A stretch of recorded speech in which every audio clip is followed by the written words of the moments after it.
ಹೊಳಲ್ಕೆರೆ ತಾಲೂಕಿನ ದುಮ್ಮಿಗೊಲ್ಲರಹಟ್ಟಿ ಗ್ರಾಮದಲ್ಲಿ ನೆಲೆಸಿರುವ ಜುಂಜಪ್ಪ ಸ್ವಾಮಿಯ ಪುಣ್ಯ ಕ್ಷೇತ್ರದಲ್ಲಿ ಡಿಸೆಂಬರ್ 8ರಿಂದ 10ನೇ ಬುಧವಾರದವರೆಗೆ 3 ದಿನಗಳ ಕಾಲ ಅದ್ದೂರಿಯಾಗಿ ನಡೆಯಲಿರುವ ಜುಂಜಪ್ಪ ಸ್ವಾಮಿಯ ಜಾತ್ರಾ ಮಹೋತ್ಸವದ ಅಂಗವಾಗಿ ಜುಂಜಪ್ಪ ಸ್ವಾಮಿಯ ದೇವಸ್ಥಾನಕ್ಕೆ ಸುಣ್ಣ ಬಣ್ಣ ಬಳಿದು ವಿದ್ಯುತ್ ದೀಪದ ಅಲಂಕಾರದ ಪೂರ್ವ ಸಿದ್ಧತೆ ನಡೆಯಲಿದೆ. ಈ ಜಾತ್ರಾ ಮಹೋತ್ಸವದಲ್ಲಿ ಕಂಚಿನ ಕಡಗ, ಅರಗಿನ ಮುದ್ರೆ, ಬೆಳ್ಳಿಯ ಕಡಗ, ಚಿತ್ತ ಮುತ್ತಿಯ ಹಾಗೂ ಜುಂಜಪ್ಪ ಸ್ವಾಮಿ, ತಿಮ್ಮಪ್ಪ ಸ್ವಾಮಿಗೆ ವಿಶೇಷ ಪೂಜೆಗಳು ನಡೆಯಲಿವೆ. ಸುತ್ತಮುತ್ತಲಿನ ಗ್ರಾಮಗಳ ಭಕ್ತಾದಿಗಳು ಪಾನಕದ ಎತ್ತಿನ ಬಂಡಿ, ಟ್ರ್ಯಾಕ್ಟರ್ಗಳಲ್ಲಿ, ಎತ್ತಿನ ಗಾಡಿಗಳಲ್ಲಿ ಸೋಬಾನ ಪದ, ಜಾನಪದ ಕಲಾ ಮೇಳಗಳೊಂದಿಗೆ ಜುಂಜಪ್ಪ ಸ್ವಾಮಿ ಜಾತ್ರೆಗೆ ಆಗಮಿಸುತ್ತಾರೆ. ದುಗ್ಗಳ ಸೇವೆ, ಚಿಕ್ಕ ಮಕ್ಕಳಿಗೆ ದಡಾರ, ಸೆಣಬು, ಓಲ ಗದ್ದೆಗಳಲ್ಲಿ ಸುಗ್ಗಿಯ ಕಾಲದಲ್ಲಿ ಜೋಳ, ರಾಗಿ, ಭತ್ತ ಕಟಾವು ಮಾಡುವ ಸಂದರ್ಭದಲ್ಲಿ ಹಾವು, ಚೇಳು, ಹುಳ, ಉಪ್ಪಡಗಳು ಕಾಣದಂತೆ ಜುಂಜಪ್ಪ ಸ್ವಾಮಿಯ ದರ್ಶನ ಪಡೆದು ಕೈ ಮುಗಿದ್ರೆ ಎಲ್ಲ ಕಷ್ಟ ಕಾರ್ಪಣ್ಯಗಳು ಪರಿಹಾರವಾಗುತ್ತವೆ ಎಂಬ ನಂಬಿಕೆಯಿಂದ ಸಹಸ್ರಾರು ಭಕ್ತರು ಆಗಮಿಸುತ್ತಾರೆ. ಜುಂಜಪ್ಪ ಸ್ವಾಮಿಯ ಪೌಳಿಯ ಸುತ್ತಲೂ ಕುರಿಗಳ ಹಿಂಡಿನ ಉದ್ದ, ನೇಗಿತ, ಪಾನಕ ಬಂಡಿಗಳ ಮೆರವಣಿಗೆಗೆ, ಕಲಾ ಮೇಳಗಳ ಮೆರವಣಿಗೆಗೆ ವೈಭವೀಕರಿಸುತ್ತವೆ ಎಂದರು.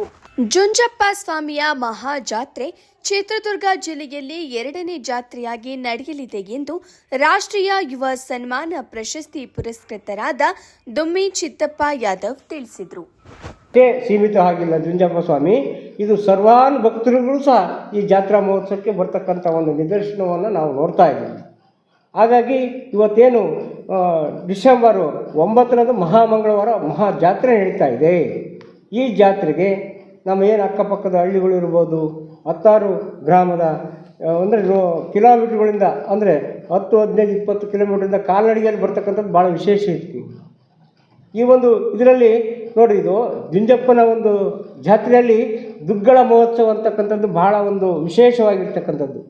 ಈ ದುಗ್ಗಳ ಮಹೋತ್ಸವ, ಈ ದುಗ್ಗಳವನ್ನು ತಲೆ ಮೇಲೆ ಹೊತ್ತು ಅದಕ್ಕೆ ದಾಲ್ಚಿನ್ನಿ, ಕೊಬ್ಬರಿ, ಆಮೇಲೆ ಕರ್ಪೂರ, ಊದುಬತ್ತಿ ಇವನ್ನೆಲ್ಲ ಹಾಕಿ ದುಗ್ಗಳವನ್ನು ಓದ್ತಕ್ಕಂಥ ಸಂದರ್ಭದಲ್ಲಿ ಚಿಕ್ಕ ಮಕ್ಕಳಿಗೆ ದಡಾರ ಇರ್ಬೋದು, ಮದುವೆ ಆಗದವ್ರು ಇರ್ಬೋದು, ಅಥವಾ ಈ ಏನೇ ಕಾಯಿಲೆಗಳಿದ್ದರೆ, ರೋಗ ರುಜಿನಗಳಿದ್ದರೆ ಅವೆಲ್ಲ ಸಹ ನಿವಾರಣೆ ಆಗ್ತವಂಥ ಒಂದು ಪದ್ಧತಿ ಇದೆ. ಆ ಪದ್ಧತಿ ಈಗಲೂ ಕೂಡ ನಡ್ಕೊಂಡು ಬಂದಿರತಕ್ಕಂಥದ್ದು ನಾವು ನೋಡ್ತಾ ಇದ್ವಿ. ಹಾಗಾಗಿ ಈ ಒಂದು ಜುಂಜಪ್ಪ ಸ್ವಾಮಿ ಮಹಾಜಾತ್ರೆ ಭಾಳ ವೈಭವೀಕರಿಸ್ತದೆ. ಏನು ಬುಡಕಟ್ಟು ಸಂಸ್ಕೃತಿ, ಈ ಬುಡಕಟ್ಟು ಸಂಸ್ಕೃತಿ ಅಂದರೆ ಹಿಂದೆಲ್ಲ ನಾವು ನೋಡ್ತಿದ್ವಿ, ಕಾಡುಗೊಲ್ಲ ಆಡದ ದೈವ ಇರ್ಬೋದು, ಮ್ಯಾಸ್ನಾಯಕರು ಬೇಡ ಇದಿರ್ಬೋದು, ಇವೆಲ್ಲ ಏನು ಗೊತ್ತು, ಎತ್ತಿನಗಾಡಿನಲ್ಲಿ ಆ ಒಂದು ಇದರಲ್ಲಿ ಅರ್ಕೆ, ಮುಡುಪು, ಆಮೇಲೆ ಇನ್ನೊಂದು ಎಲ್ಲ ಇವನ್ನೆಲ್ಲ ಒಂದು ಇದನ್ನು ಮಾಡ್ಕೊಂಡು ಬರ್ತಕ್ಕಂಥದ್ದು ಸಂಪ್ರದಾಯ. ಈ ಒಂದು ಜಾತ್ರೆಗೆ ಬಂದು ಅಲ್ಲಿ ಆ ಜಾತ್ರೆಯಲ್ಲಿ ಮಂಗಳಾರತಿಯನ್ನು ಮಾಡಿಸಿದರೆ ಆ ಜುಂಜಪ್ಪನ ಪೌಳಿಯ ಸುತ್ತಾಡಿದರೆ ಅದಕ್ಕೊಂದು ಏನೋ ಒಂದು ಅವ್ರಿಗೆ ಒಂದು ನೆಮ್ಮದಿ, ಮನಸ್ಸಿಗೆ ಒಂದು ಕಷ್ಟ ಕಾರ್ಪಣ್ಯಗಳು ಎಲ್ಲ ಪರಿಹಾರ ಆಗ್ತವೆ ಅಂತಕ್ಕಂಥ ನಂಬಿಕೆ ಇನ್ನೂ ಕೂಡ ಇದೆ. ಹುಳ, ಉಪ್ಪುಡೆ, ಆಮೇಲೆ ಚೇಳು, ಹಾವು, ಬಡಗಬ್ಬೆ ಇವ್ಯಾವ ಕಾಣದಂತೆ ಆಗ್ತವೆ ಅಂತ ಇನ್ನೂ ನಂಬಿಕೆ ಇದೆ. ಇದು ನಮ್ಮ ರಾಜ್ಯದಲ್ಲೇ 2ನೇ ಒಂದು ಜಾತ್ರೆಯಾಗಿ ಹೊರಹೊಮ್ತಾ ಇದೆ. ಈ ಜಾತ್ರೆಗೆ ಸರ್ಕಾರ ಖಂಡಿತ ಭಾಳಷ್ಟು ಅನುಕೂಲಗಳನ್ನು ಅಲ್ಲಿ ಕಲ್ಪಿಸಬೇಕು. ಯಾಕೆಂದರೆ ಇವತ್ತು ಒಂದು ಕಲ್ಯಾಣ ಮಂಟಪ ಇಲ್ಲ, ಅಲ್ಲಿ ಬಂದಂಥ ಭಕ್ತ ಮಹಾಶಯರಿಗೆ ಒಂದು ವಸತಿ ಸೌಕರ್ಯಗಳಿಲ್ಲ, ರಸ್ತೆಗಳಿಲ್ಲ. ಇದನ್ನು ಗಮನ ಹರಿಸಬೇಕು. ಸುಮಾರು 3ರಿಂದ 4-5 ಲಕ್ಷ ಜನ ಬರ್ತಿದ್ದಾರೆ. ಆ ಜನಗಳಿಗೆ ಎಲ್ಲ ವ್ಯವಸ್ಥೆಗಳನ್ನು ಕಲ್ಪಿಸಬೇಕು.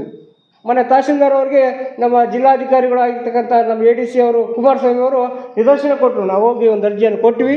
ಇಲ್ಲ, ಅಲ್ಲಿ 4-5 ಲಕ್ಷ ಜನ ಬರ್ತಾರೆ, ಆ ಭಕ್ತ ಮಹಾಶಯರಿಗೆ ಎಲ್ಲ ಮಾಡಬೇಕು, ಅವರ ಜನರ ಒಂದು ರಕ್ಷಣೆ, ಎಲ್ಲ ಜನರ ಪ್ರಾಣ ಎಲ್ಲವನ್ನು ಕಾಪಾಡಬೇಕು, ಬಂದಿರತಕ್ಕಂಥ 4-5 ಲಕ್ಷ ಜನಗಳಿಗೆ ರಕ್ಷಣೆಯನ್ನು ಕೊಡಬೇಕು ಅಂತೇಳಿ ಪೊಲೀಸ್ ಬಂದೋಬಸ್ತ್ ಇರ್ಬೋದು, ಆಮೇಲೆ EO ಹೇಳ್ಬಿಟ್ಟು ಎಲ್ಲ ರಸ್ತೆಗಳು, ಚರಂಡಿಗಳು ಅಲ್ಲೆಲ್ಲ ವ್ಯವಸ್ಥೆಗಳನ್ನು ಕಲ್ಪಿಸ್ತಕ್ಕಂಥದ್ದು ಇರ್ಬೋದು. ಹಾಗಾಗಿ ಈ ಒಂದು ನಮ್ಮ ಒಂದು ಪತ್ರಿಕಾ ಗೋಷ್ಠಿಯಲ್ಲಿ ನಾವು ಹೇಳ್ತಕ್ಕಂಥದ್ದು ಇಷ್ಟೇ. ಇವತ್ತೇನು 4-5 ಲಕ್ಷ ಜನ ನಮ್ಮ ಜುಂಜಪ್ಪನ ಜಾತ್ರೆಗೆ ಆಗಮಿಸಿದ್ದಾರೆ, ಆ ಜಾತ್ರೆಗೆ ಬರ್ತಕ್ಕಂಥ ಎಲ್ಲ ಭಕ್ತ ಮನುಷ್ಯರಿಗೂ ಒಂದು ಶಾಂತಿಯನ್ನು, ಒಂದು ಸುವ್ಯವಸ್ಥಿತಿಯಿಂದ ಈ ಒಂದು ದೇವಸ್ಥಾನಕ್ಕೆ ಬಂದು ಎಲ್ಲ ಹೋಗ್ತಕ್ಕಂಥ ಒಂದು ಸೌಕರ್ಯಗಳನ್ನು ಒದಗಿಸ್ಕೊಡ್ತಕ್ಕಂಥ ಒಂದು ವ್ಯವಸ್ಥೆಯನ್ನು ಸರ್ಕಾರ ಮಾಡಬೇಕು. ಈ ಒಂದು ನಿಟ್ಟಿನಲ್ಲಿ ನಾವು ರಾಜ್ಯ ಯುವ ಪ್ರಶಸ್ತಿ ಮತ್ತು ರಾಷ್ಟ್ರ ಪ್ರಶಸ್ತಿ ಮತ್ತು ಪತ್ರಕರ್ತರಾಗಿ ನಾವು ಹೇಳ್ತಾ ಇದ್ವಿ ಈ ಒಂದು ಪತ್ರಿಕಾಗೋಷ್ಠಿಯಲ್ಲಿ. ಯಾಕೆಂದರೆ ಇವತ್ತು ಸುಮಾರು ಅಂದರೆ ನಾವೆಲ್ಲ ಜಾತ್ರೆಗಳನ್ನು ನೋಡ್ತಾ ಇದ್ವಿ. ಇವತ್ತು ನಾಯಕಂಡಿ ಜಾತ್ರೆ ಇರ್ಬೋದು, ಚಿತ್ರಹಳ್ಳಿ ದೇವಸ್ಥಾನ ಜಾತ್ರೆ ಇರ್ಬೋದು, ಈ ಎಲ್ಲ ಜಾತ್ರೆಗಳನ್ನು ನಾವು ನೋಡ್ತಾ ಇದ್ವಿ. ಆದರೂ ವ್ಯವಸ್ಥಿತವಾಗಿ ಅಚ್ಚುಕಟ್ಟಾಗಿ ಮತ್ತು ಈ ಜಾತ್ರೆಯನ್ನು ನೆರವೇರಿಸ್ಕೊಡ್ಬೇಕು ಅಂತೇಳಿ ನಾನು ಈ ಮೂಲಕ ನಾನು ಪತ್ರಿಕಾಗೋಷ್ಠಿಯನ್ನು ಉದ್ದೇಶಿಸಿ ನಾನು ಮಾತಾಡ್ತೇನೆ. ನನ್ನ ಹೆಸರು ಚಿತ್ತಪ್ಪ ದುಮ್ಮಿ ಗೊರಟ್ಟಿ. ನಾನು ರಾಜ್ಯ ಮತ್ತು ರಾಷ್ಟ್ರ ಪ್ರಶಸ್ತಿ ಪುರಸ್ಕೃತರು ಮತ್ತು ಸಾಮಾಜಿಕ ಹೋರಾಟಗಾರರು.